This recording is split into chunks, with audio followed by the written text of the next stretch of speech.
Here's what nobody tells you about healing trauma. Understanding it doesn't fix it.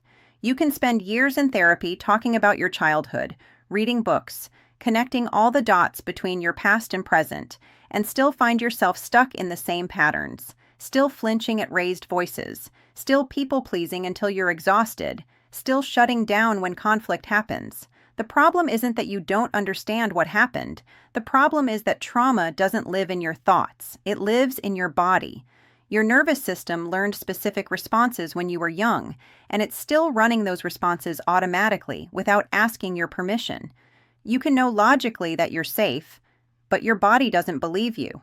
So let's skip the insight and get to what actually creates change. The first step is learning to track your body's response to triggers in real time and interrupt the pattern before it takes over. This isn't about understanding yourself better. It's about teaching your body a different response through practice and repetition. Here's exactly how to do it. First, identify your specific trauma responses. Not the general ones you read about, but your personal patterns.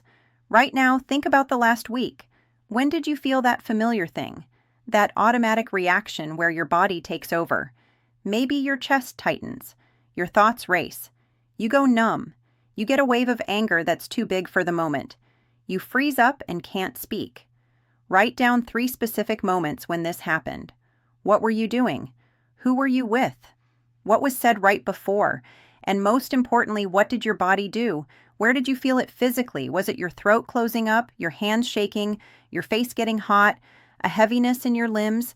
Be specific, because the more precisely you can identify the sensation, the earlier you'll be able to catch it next time.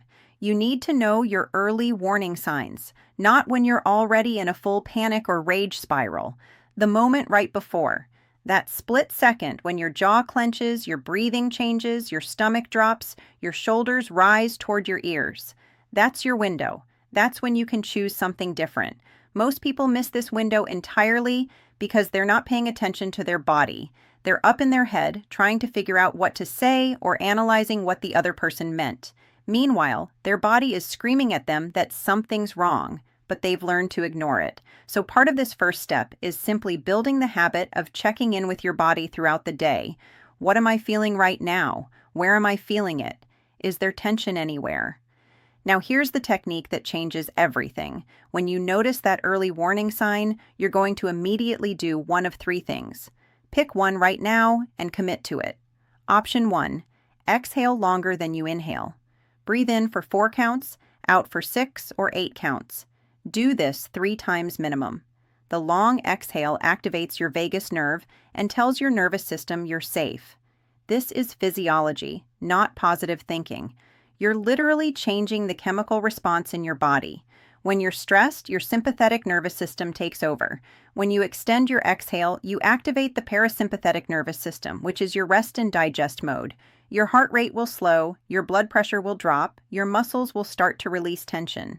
Option 2, cold water on your face, splash it on your wrists and face, or hold an ice cube in your hand. If you're somewhere you can't do that, press something cold against your wrist or the back of your neck. Cold temperature triggers what's called the dive reflex, an evolutionary response that immediately calms your system. It's one of the fastest ways to interrupt a trauma response. Keep a small ice pack in your bag or a cold bottle of water you can press against your skin if you're out. Option 3, bilateral stimulation. Tap your thighs, alternating left and right, or cross your arms and tap your shoulders. Press your feet alternately into the ground. Even marching in place works.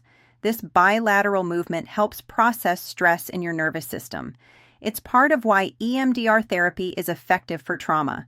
When you stimulate both sides of your body in an alternating pattern, you're helping your brain integrate the experience instead of getting stuck in the trauma response. You can do this anywhere without anyone noticing. Choose one now. You need it ready before you're triggered, because in the moment, your thinking brain goes offline. Your prefrontal cortex, the part that makes decisions and plans, basically shuts down when you're activated. That's why you can't think your way out of a trauma response. Pick one technique and practice it right now, even though you're calm. Get familiar with it, make it automatic. Here's the critical part most people miss. You're not trying to make the feeling go away. You're trying to stay present with the feeling while you regulate. Big difference. If your goal is to stop feeling bad, you're going to be disappointed and give up on this technique. The goal is to feel what you're feeling without it completely overwhelming your system. When you notice your early warning sign and do your technique, stay with the sensation in your body. Don't push it away. Don't distract yourself. Don't immediately grab your phone or turn on the TV.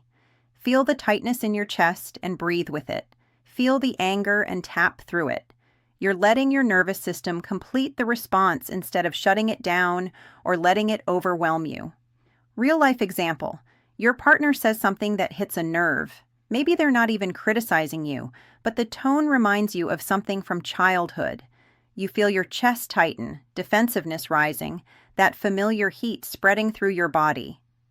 Old pattern. You either snap back with something harsh or you go completely silent and withdraw. New pattern. You notice the chest tightness the moment it starts. You say, "Hold on, I need a second," and you don't apologize for it. You step away. You splash cold water on your face, let it drip down. You do 3 long exhales, feeling your chest rise and fall. You feel the defensiveness. You acknowledge it's there, but you let your body calm while you feel it. Then you come back and actually have the conversation instead of reacting from your wound. Or you're at work and your boss emails criticism. Not even harsh criticism, just feedback. But your body reacts like you're in danger. You feel that drop in your stomach. The shame spiraling. Old pattern, you either work yourself into the ground for the next week trying to prove your worth, or you mentally check out and start updating your resume. New pattern, notice the stomach drop the second it happens. Don't immediately respond to the email. Take a walk if you can. Focus on the alternating movement of your legs. Left, right. That's bilateral stimulation. Or stay at your desk and tap your thighs under the table where no one can see. Let the shame be there. Don't fight it, but don't let it run the show either. After a few minutes, read the email again. You'll probably notice it's not as catastrophic as it felt the first time. Then respond from a grounded place. When something on social media triggers you, that familiar ache, tight chest, or lump in your throat, that's your cue. Put the phone down. Notice your body. Do your regulation technique. The work starts here, not with processing memories, but with catching your nervous system in real time and giving it a different experience. Practice every day, not only when you're overwhelmed. Trying to regulate only while triggered is like learning to swim while drowning. Your brain needs repetition while you're calm, so the pathway exists when you're activated. Set 3 alarms labeled regulate. When they go off, do your technique for 2 minutes. Morning, afternoon, evening. You're teaching your nervous system there's another option besides fight, flight, freeze, or fawn. Some days it'll feel pointless. That's normal. You don't see muscles grow while lifting, but the strength builds anyway. Track your efforts. What triggered you, what you felt, what technique you used, how long you stayed present. The win isn't feeling better. The win is staying present instead of dissociating, shutting down, or exploding. Look for small shifts, recovering a bit faster, catching yourself mid-reaction, not saying something you'd regret. After consistent daily practice, you'll notice a subtle gap between the trigger and your response. That gap is freedom, the space where healing actually happens. It may feel like it's not working at first, or even harder because you're staying with the sensation instead of numbing it. That's progress. Deeper triggers will take longer, but that doesn't mean you're doing it wrong. It means you're unwinding years of conditioning. Keep going. Once you can regulate in real time, deeper therapeutic work becomes effective instead of overwhelming. Without this foundation, understanding won't create change. So start now. Choose your technique. Set your alarms. Practice for 2 minutes each time. Notice early warning signs and regulate immediately. Track it daily for at least 2 weeks. Your body learns through repeated experience. Give it a new one. Stop trying to think your way out of trauma. Regulate your way through it. Your nervous system is ready to learn something new.